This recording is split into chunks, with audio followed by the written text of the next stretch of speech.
दोस्तों एक बार फिर से हम आपके लिए एमपी फॉरेस्ट गार्ड जेल प्रहरी form fill up 2026 apply online process की अपडेट लेके आ चुके हैं।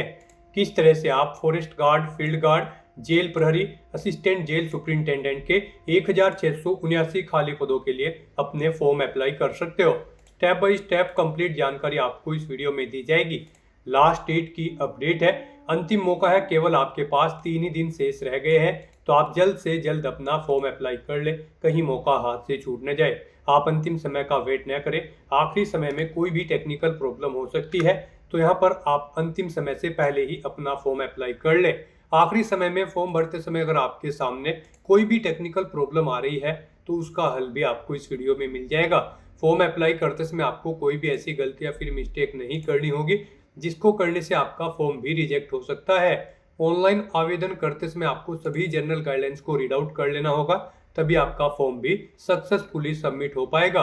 अप्लाई करते समय आप अपना रजिस्ट्रेशन कैसे करोगे, किस तरह से आपको डिटेल फिल करनी होगी, डॉक्यूमेंट, सिग्नेचर, फोटोग्राफ कैसे और कितने केबी में आप अपलोड करोगे, फीस पेमेंट करते हुए रजिस्ट्रेशन से लेकर प्रिंट तक आप कैसे अपना फॉर्म अप्लाई करोगे, पूरी जानकारी के लिए आपको ये वीडियो शुरू से लेके एंड तक बिना स्किप किए हुए देखनी होगी। इस वीडियो को पूरा देखने पर ही आपके सभी सवाल और डाउट क्लियर होंगे।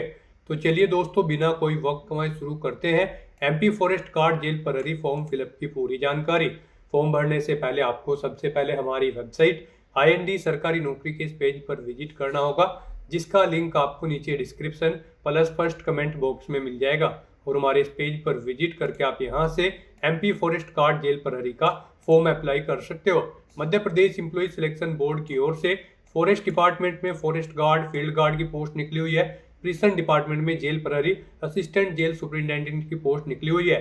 1679 वैकेंसीज है। फॉरेस्ट गार्ड के लिए 728, फील्ड गार्ड के लिए 169, जेल प्रहरी के लिए 757, असिस्टेंट जेल सुपरिंटेंडेंट के लिए 25 वैकेंसीज है। लास्ट डेट ऑनलाइन आवेदन करने की 30 अप्रैल 2026 है। लास्ट डेट की अपडेट है, अंतिम मौका है, केवल 3 ही दिन शेष रह गए हैं। यहाँ पर फॉरेस्ट गार्ड, फील्ड गार्ड के लिए 19,500 से 62,000, जेल प्रहरी के लिए 5200 से 20,200, असिस्टेंट जेल सुपरिंटेंडेंट के लिए 36,200 से 1,14,800 सैलरी है। Forest guard, field guard, jail प्रहरी के लिए 10वीं पास अप्लाई कर सकते हैं। असिस्टेंट जेल सुपरिंटेंडेंट के लिए डिग्री पास अप्लाई कर सकते हैं। 18 से 33 वर्ष आयु सीमा है। जनरल या अदर स्टेट के लिए 560 रुपये फीस है। SC/ST OBC के लिए 310 है, जो कि आप ऑनलाइन मोड से पेमेंट कर सकते हो। रिटन टेस्ट के आधार पर सिलेक्शन होगा, ऑनलाइन अप्लाई कर सकते हो। मध्य प्रदेश जॉब लोकेशन है esb.mp.gov.in इसकी ऑफिशियल वेबसाइट है, जिससे आप फॉर्म अप्लाई कर सकते हो। इंपोर्टेंट लिंक सेक्शन के अंतर्गत ऑफिशियल नोटिफिकेशन PDF लिंक पर क्लिक करके आप इसकी PDF डाउनलोड कर सकते हो। यहाँ पर आपको संशोधित या एडवर्टाइजमेंट की PDF दे दी गई है। इसमें आपको आवेदन करने की डेट, एग्जामिनेशन की डेट, एग्जामिनेशन का पूरा schedule, category wise fees payment की इन्फॉर्मेशन यहाँ पर दे दी गई है। साथ ही साथ वैकेंसीज की इन्फॉर्मेशन आपको पोस्ट वाइज यहाँ पर दे दी गई है। अलग अलग पोस्ट के लिए आप वैकेंसी चेकआउट कर ले। साथ ही साथ एलिजिबिलिटी क्राइटेरिया की डिटेल, फिजिकल क्राइटेरिया की इन्फॉर्मेशन आपको दे दी गई है। Pattern, syllabus, how to apply का प्रोसीजर भी आप चेकआउट कर ले। तो फॉर्म अप्लाई करने से पहले आपके नोटिफिकेशन की PDF पूरा पढ़ना अनिवार्य है। इसको पूरा पढ़ने से ही आपके सभी सवाल और डाउट क्लियर होंगे। PDF रीड आउट करने के बाद में आपको अप्लाई ऑनलाइन के इस लिंक पर क्लिक करना होगा, तो आपके सामने ऑनलाइन आवेदन करने का ये ऑफिशियल पोर्टल ओपन हो जाएगा। अब गाइस यहाँ पर आपको उपलब्ध सेवाओं के अंतर्गत आना है और वन विभाग के अंतर्गत वन रक्षक एवं क्षेत्र रक्षक कार्यपालिका एवं जेल विभाग के अंतर्गत जेल प्रहरी एवं सहायक जेल अधीक्षक कार्यपालिका के पदों की सीधी भर्ती परीक्षा 2026 के इस सेक्शन में आना है। और यहाँ पर आने के बाद गाइस अब आपको अप्लाई के इस ऑप्शन पर क्लिक करना है। यहाँ पर आप अप्लाई के इस ऑप्शन पर क्लिक करें और यहाँ पर इस पर क्लिक करके आप ऑफिशियल एडवर्टाइजमेंट ओपन करके उसमें से डिटेल रीड कर सकते हैं। तो आप अप्लाई के इस ऑप्शन पर क्लिक करेंगे, उसके बाद यहाँ पर आपको कुछ जनरल इंस्ट्रक्शन दिए गए हैं, आपको इस चेकबॉक्स को ओके करना है इन्हें रीड करने के बाद। और फिर गाइज आपको यहाँ पर आगे बढ़ाएं के इस ऑप्शन पर क्लिक करना है। उसके बाद आपके सामने यहाँ पर कुछ इस तरह से इंटरफेस ओपन होगा। अब यहाँ पर अगर आपने इस पोर्टल पर पहले से रजिस्ट्रेशन कर रखी है अपनी प्रोफाइल, तो यहाँ पर आपको अपना सामान्य पंजीकरण क्रमांक एंटर करना है। उसके बाद आपको अपनी डेट ऑफ बर्थ यहाँ पर इस कैलेंडर में से सिलेक्ट करनी है। फिर गाइज आपको इस कैप्चा कोड का आंसर यहाँ पर एंटर करना है और फिर सत्यापित कर आगे बढ़ाएं के इस ऑप्शन पर क्लिक करते हुए आपको लॉगिन करके अपना फॉर्म अप्लाई कर लेना है। और गाइज अगर यहाँ पर आप इस पोर्टल के थ्रू फर्स्ट टाइम अप्लाई करने जा रहे हो किसी भी भर्ती के लिए, तो सबसे पहले यहाँ पर आपको अपनी प्रोफाइल का रजिस्ट्रेशन करना होगा। उसके लिए आपको प्रोफाइल रजिस्ट्रेशन का लिंक दिया गया है, आप इस पर क्लिक करेंगे, आपके सामने यहाँ पर कुछ इस तरह से इंटरफेस ओपन होगा। अब यहाँ पर आपसे पूछा गया है कि क्या आपके पास पूर्व में पंजीकृत प्रोफाइल आईडी है, तो यहाँ पर आपको नहीं का ऑप्शन सेलेक्ट करना है। फिर यहाँ पर आपको अपना मोबाइल नंबर एंटर करना है, अपना ईमेल आईडी आपको यहाँ पर एंटर करना है, इस कैप्चा कोड का आंसर आपको यहाँ पर देना है। उसके बाद ओटीपी प्राप्त करें के इस ऑप्शन पर आपको क्लिक करना है। फिर यहाँ पर आपके रजिस्टर्ड मोबाइल नंबर पर एक ओटीपी आया होगा। जो मोबाइल नंबर यहाँ पर आपने एंटर किया है उस पर एक ओटीपी आया होगा, वो ओटीपी आपको यहाँ पर एंटर करना है। गाइस यहाँ पर आप कोशिश करें वो मोबाइल नंबर आप एंटर करें जिससे आपका आधार लिंक है। तो यहाँ पर अपना ओटीपी एंटर करने के बाद फिर आपको ओटीपी सत्यापन करें के इस ऑप्शन पर क्लिक करके अपना ओटीपी यहाँ पर वेरीफाई कर लेना है। नेक्स्ट आपके सामने कुछ इस तरह से इंटरफेस ओपन होगा। यहाँ पर आपके रजिस्टर्ड मोबाइल नंबर पर आपको एक रजिस्ट्रेशन आईडी और पासवर्ड सबमिट कर दिए गए हैं। अब उनका यूज करते हुए यहाँ पर आपको लॉगिन करना है। यहाँ पर आपको अपनी रजिस्ट्रेशन आईडी एंटर करनी है, अपना प्रोफाइल पासवर्ड आपको एंटर करना है जो आपके मोबाइल नंबर पर सबमिट किया गया है। इस कैप्चा कोड का आंसर आपको यहाँ पर देना है और उसके बाद आपको फिर लॉगिन की स्टेप पर क्लिक कर देना है। नेक्स्ट यहाँ पर आपको अपना ई-केवाईसी सत्यापन करना है। यहाँ पर आपसे पूछा गया कि क्या आपके पास आधार नंबर है, तो यहाँ पर आपको हाँ ऑप्शन सेलेक्ट करना है। गाइस यहाँ पर आपके पास आधार होना मस्ट है, अदरवाइज आप एमपी ऑनलाइन लिमिटेड पोर्टल के थ्रू किसी भी भर्ती के लिए अप्लाई नहीं कर पाओगे। तो यहाँ पर आप हाँ ऑप्शन सेलेक्ट करें और फिर यहाँ पर आप ऑप्शन सेलेक्ट करें आप ओटीपी के द्वारा अपना सत्यापन करना चाहते हैं या फिर बायोमेट्रिक स्कैन के द्वारा। यहाँ पर आप अपने अकॉर्डिंग ऑप्शन सेलेक्ट करें। अगर आप ओटीपी के द्वारा करते हैं तो ई-केवाईसी ओटीपी द्वारा सत्यापन के इस ऑप्शन पर क्लिक करें। उसके बाद यहाँ पर आप आगे बढ़ाएं के इस टैब पर क्लिक कर दें और फिर यहाँ पर आप अपना आधार नंबर एंटर करें। उसके बाद इस चेक बॉक्स को ओके करें। इस कैप्चा कोड का आंसर आप यहाँ पर प्रोवाइड कराएं और उसके बाद फिर गाइस आप जनरेट ई-केवाईसी ओटीपी के इस ऑप्शन पर क्लिक कर दें। फिर यहाँ पर आपके रजिस्टर्ड मोबाइल नंबर पर एक ओटीपी आएगा जिससे आपका आधार लिंक है। वो ओटीपी आपको यहाँ पर एंटर करना है, इस चेकबॉक्स को ओके करना है और उसके बाद गेट डिटेल के इस ऑप्शन पर क्लिक कर देना है। नेक्स्ट आपके सामने कुछ इस तरह से इंटरफेस होगा। अब यहाँ पर आपका रजिस्ट्रेशन फॉर्म स्टार्ट हो चुका है। अब आपको अपनी बेसिक डिटेल्स प्रोवाइड करते हुए यहाँ पर अपना रजिस्ट्रेशन करना होगा। सबसे पहले यहाँ पर गाइड आपको अपना नाम एंटर करना है। उसके बाद यहाँ पर आपको अपना उपनेम यहाँ पर एंटर करना है। फिर यहाँ पर आपको अपने पिता या पति का नाम देना है, अपनी मदर का नाम आपको एंटर करना है।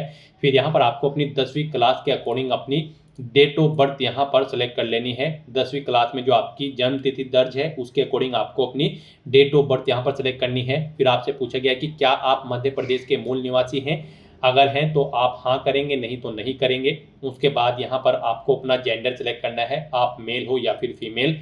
फिर यहाँ पर आपको अपनी श्रेणी कैटेगरी सेलेक्ट कर लेनी है, आप रिजर्व कैटेगरी से एससी, एसटी, ओबीसी या फिर अनरिजर्व कैटेगरी से हैं, आप अपने अकॉर्डिंग यहाँ पर ऑप्शन सेलेक्ट कर लें। फिर यहाँ पर आपसे पूछा गया कि क्या आप आर्थिक रूप से कमजोर ईडब्ल्यूएस श्रेणी के अंतर्गत आते हैं। अगर आप अनरिजर्व कैटेगरी कैंडिडेट हैं तो इसमें हाँ या नहीं आप ऑप्शन सेलेक्ट करेंगे और अगर आप यहाँ पर एससी, एसटी या फिर ओबीसी कैंडिडेट होंगे तो फिर आपके सामने ये ऑप्शन डिसेबल्ड कर दिया जाएगा। फिर यहाँ पर आपको अपनी हायर क्वालिफिकेशन सेलेक्ट कर लेनी है, यानी कि आपकी जो हाईएस्ट क्वालिफिकेशन है वो आपको यहाँ पर सिलेक्ट कर लेनी है। आपने यहाँ पर ग्रेजुएशन, पोस्ट ग्रेजुएशन या फिर 12वीं या फिर कोई इंजीनियरिंग डिग्री, डिप्लोमा, जो भी आपकी हायर क्वालिफिकेशन है वो यहाँ पर आपको सिलेक्ट कर लेनी है। फिर आपको अपने निवास का क्षेत्र यहाँ पर सिलेक्ट करना है, आप रूरल एरिया में रहते हैं या फिर अर्बन एरिया में यानी कि ग्रामीण या शहरी, आप अपने अकॉर्डिंग ऑप्शन सेलेक्ट करें। फिर यहाँ पर आपसे पूछा गया कि क्या आप दिव्यांग कैंडिडेट हैं और आपकी डिसेबिलिटी न्यूनतम 40% है, अगर है तो आप हाँ करेंगे, नहीं तो नहीं ऑप्शन सेलेक्ट करेंगे। हाँ ऑप्शन अगर आप सेलेक्ट करते हैं तो फिर यहाँ पर आपको अपनी दिव्यांगता का प्रकार सेलेक्ट कर लेना है और अगर आप दिव्यांग कैंडिडेट नहीं हैं तो सिंपली यहाँ पर आप नो ऑप्शन सेलेक्ट कर लेंगे। उसके बाद यहाँ पर आपको ये डिटेल प्रोवाइड नहीं करानी होगी। फिर यहाँ पर आपको अपनी वैवाहिक स्थिति का विवरण देना है।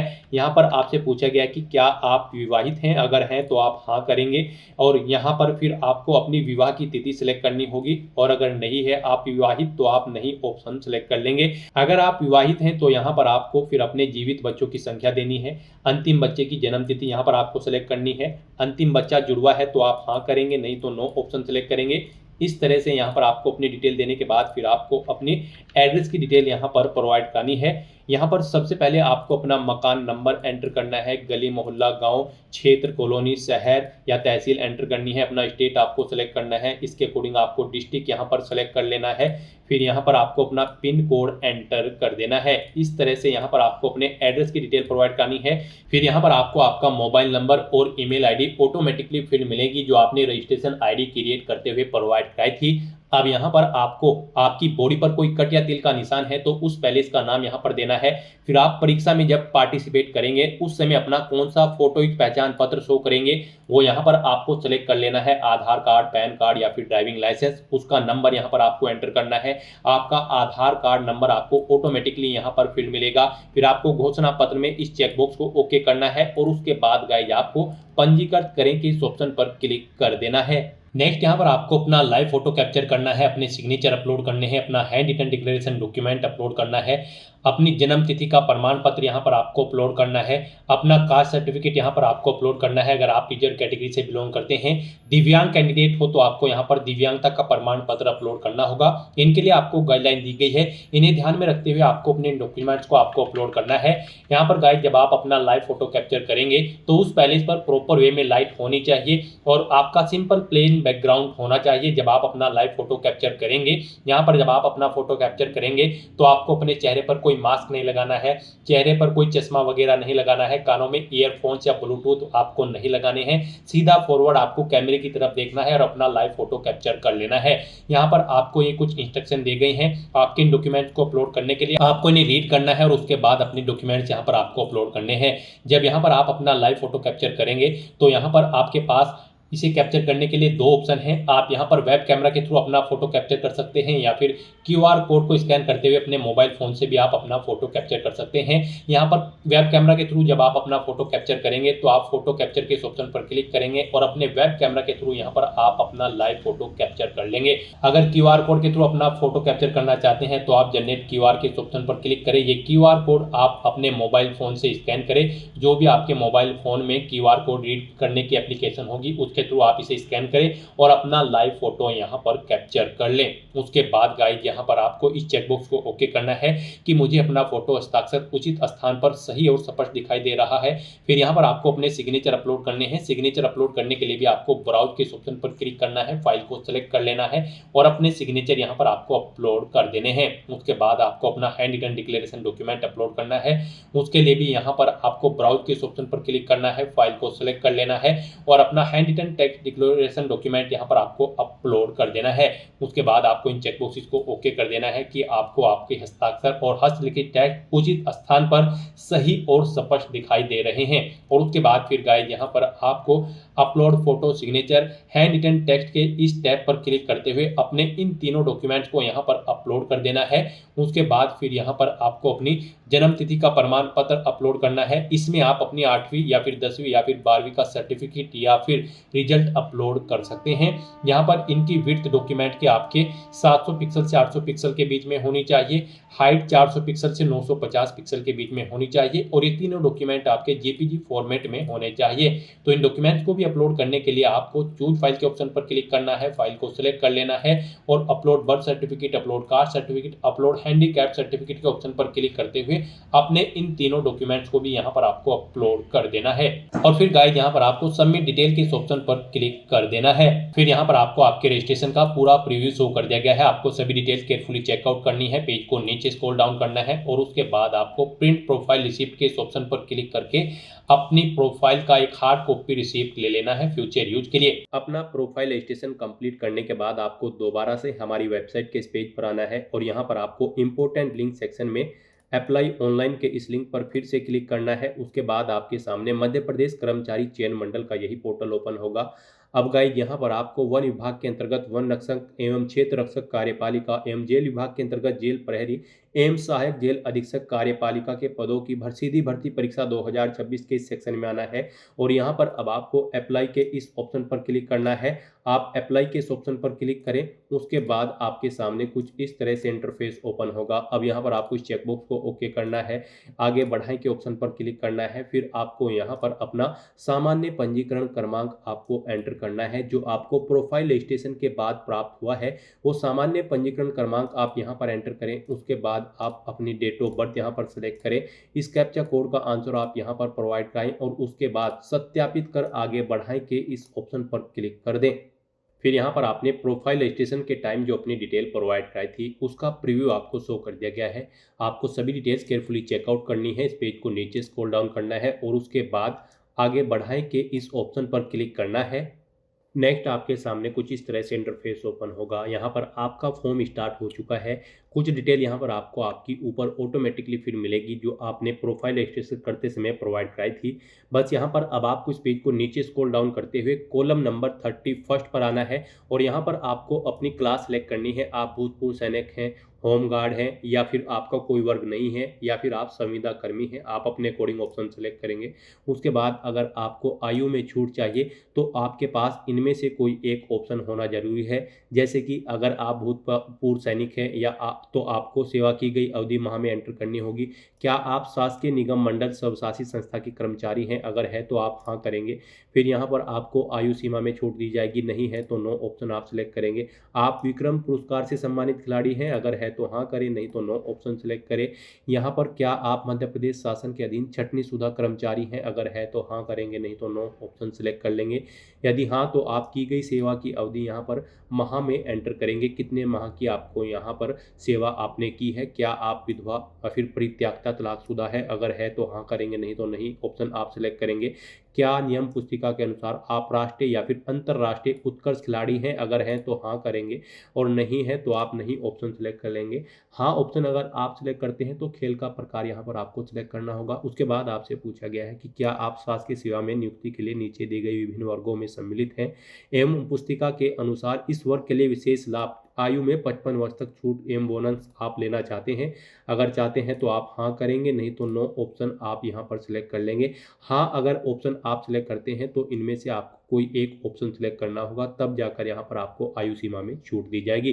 तो यहाँ पर ये आपको आयु सीमा की छूट के रिगार्डिंग डिटेल प्रोवाइड करनी है। अगर आप आयु सीमा में छूट चाहते हैं और अगर नहीं चाहते हैं तो आप सभी ऑप्शन को यहाँ पर नहीं कर देंगे। उसके बाद यहाँ पर आपसे पूछा गया है आप यहाँ पर अपनी पोस्ट की प्रेफरेंस देंगे। यहाँ पर आप किस पोस्ट को किस नंबर पर प्रेफरेंस देना चाहते हैं। जेल प्रहरी, वन रक्षक और क्षेत्र रक्षक राज्य स्तरीय पद है और जेल सहायक अधीक्षक कार्यपालिका का पद है। इनमें आप जिस पोस्ट को जिस नंबर पर प्रेफरेंस देना चाहते हैं उसे यहाँ पर आप उस नंबर पर सेलेक्ट करेंगे और उसके अकॉर्डिंग यहाँ पर आपकी प्रेफरेंस सेट हो जाएगी। गाइड यहाँ पर आप जिस नंबर पर सेलेक्ट करेंगे उसी नंबर पर आपकी पोस्ट को प्रेफरेंस दिया जाएगा। यहाँ पर आप चेकआउट कर सकते हो और फिर आप यहाँ पर क्लिक टू सिलेक्ट प्रेफरेंस के इस ऑप्शन पर क्लिक करेंगे। उसके बाद यहाँ पर आपको अपनी शैक्षणिक योग्यता की डिटेल प्रोवाइड करनी है। यहाँ पर आपको सबसे पहले अपनी 10वीं क्लास की डिटेल प्रोवाइड करनी है। यहाँ पर आपको अपना 10वीं क्लास का रोल नंबर एंटर करना है। परीक्षा उत्तीर्ण करने का वर्ष यहाँ पर आपको एंटर करना है। बोर्ड का नाम देना है जिस बोर्ड से आपने अपनी 10वीं क्लास पास आउट की है। फिर अगर आपने यहाँ पर ग्रेजुएट कर रखी है तो उसकी डिटेल भी आप सेम ऐसे ही प्रोवाइड करा सकते हैं। आप अपना रोल नंबर एंटर करें, परीक्षा उत्तीर्ण वर्ष यहाँ पर एंटर करें, यूनिवर्सिटी का नाम यहाँ पर दें। नेक्स्ट यहाँ पर आपको अपनी पोस्ट प्रेफरेंस देनी है। यहाँ पर आप जिस पोस्ट के लिए अप्लाई करना चाहते हैं उसके लिए आपसे पूछा गया है कि क्या आपके पास उस पर अप्लाई करने के लिए रिक्वायर्ड क्वालिफिकेशन है। अगर है तो आप हाँ करेंगे और फिर उसके सामने चेकबॉक्स को ओके करेंगे। और जिस पोस्ट पर अप्लाई करने के लिए आपके पास क्वालिफिकेशन नहीं है उसके सामने आप नहीं ऑप्शन सेलेक्ट करेंगे और फिर आप चेकबॉक्स को ओके नहीं करेंगे। इस तरह से यहाँ पर आपको अपनी पोस्ट प्रेफरेंस सेलेक्ट करनी है। आप यहाँ पर जिस पोस्ट को जिस नंबर पर प्रेफरेंस देना चाहते हैं उस नंबर पर आप हाँ ऑप्शन सेलेक्ट करेंगे क्वालिफिकेशन में और फिर उसके सामने चेकबॉक्स को ओके कर देंगे। इस तरह से 1 बाय 1 करके आपकी यहाँ पर पोस्ट ऐड हो जाएगी। इस सेक्शन में आपके अकॉर्डिंग आप जिस पोस्ट को जिस नंबर पर प्रेफरेंस देंगे उसके अकॉर्डिंग यहाँ पर आपको आपकी पोस्ट शो हो जाएगी। उसके बाद यहाँ पर आपको इस पेज को नीचे स्क्रॉल डाउन करना है और फिर गाइड आपको यहाँ पर बताना है कि क्या आपने मध्य प्रदेश राज्य के रोजगार कार्यालय में अपना पंजीयन करा रखा है। ये होना आपका अनिवार्य है।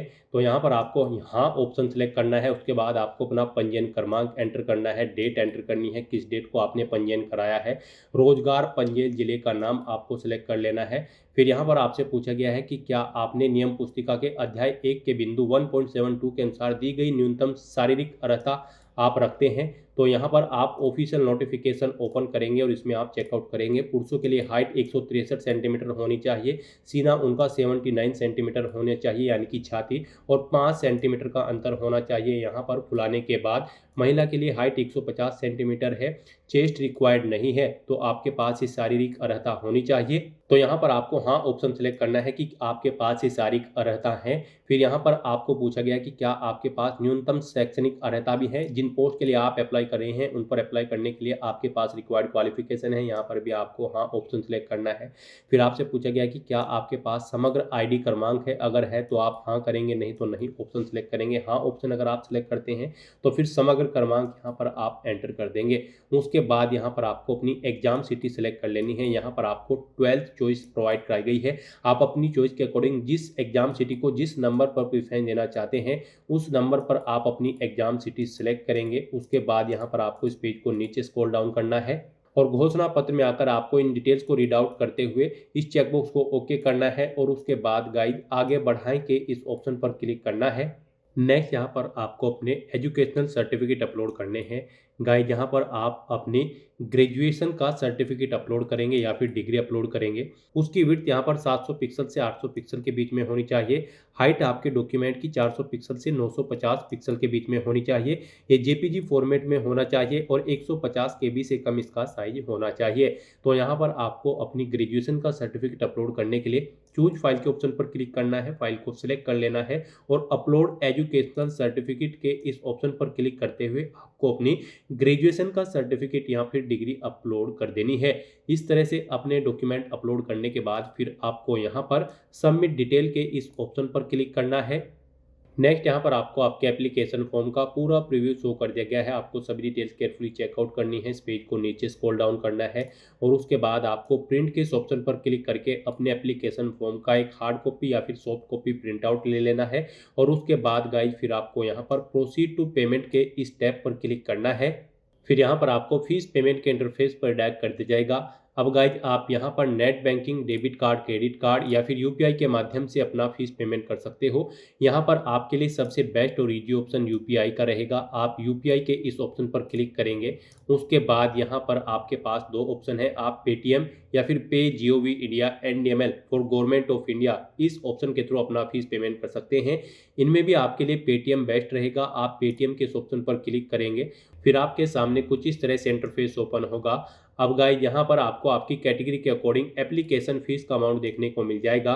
गाइज यहाँ पर जनरल और अदर स्टेट कैंडिडेट के लिए 560 रुपये फीस है, SC ST OBC के लिए 310 रुपये फीस है। तो यहाँ पर अब आपको आपकी कैटेगरी के अकॉर्डिंग एप्लीकेशन फीस का अमाउंट जमा कराना है। उसके लिए गाइज अब आपको यहाँ पर सबमिट के इस ऑप्शन पर क्लिक करना है। फिर आपके सामने फीस पेमेंट का ये इंटरफेस ओपन होगा। अब आप इस QR कोड को अपने UPI से स्कैन करें और अपना फीस पेमेंट कर दें। सक्सेसफुली फीस पेमेंट करने के बाद यहाँ पर आपके एप्लीकेशन फॉर्म की सभी टास्क कंप्लीट हो जाएगी। उसके बाद आपको अपने एप्लीकेशन फॉर्म का एक हार्ड कॉपी या फिर सॉफ्ट कॉपी प्रिंट आउट ले लेना है, फ्यूचर यूज के लिए, फ्यूचर रेफरेंस के लिए। और फिर आप अपने डैशबोर्ड में भी जाकर चेकआउट कर सकते हो कि आपका फॉर्म सक्सेसफुली सबमिट हो चुका है या फिर नहीं। तो दोस्तों ऐसे आप MPESB जेल विभाग और वन विभाग की इस भर्ती के लिए अपने फॉर्म अप्लाई कर सकते हो बिना कोई मिस्टेक किए हुए। आज की इस वीडियो में बस इतना ही। आई होप ये वीडियो आपको पसंद आई होगी। अगर पसंद आई हो तो इसे लाइक और शेयर करें। चैनल पर नए हो तो इसे सब्सक्राइब कर लें। Thanks for watching.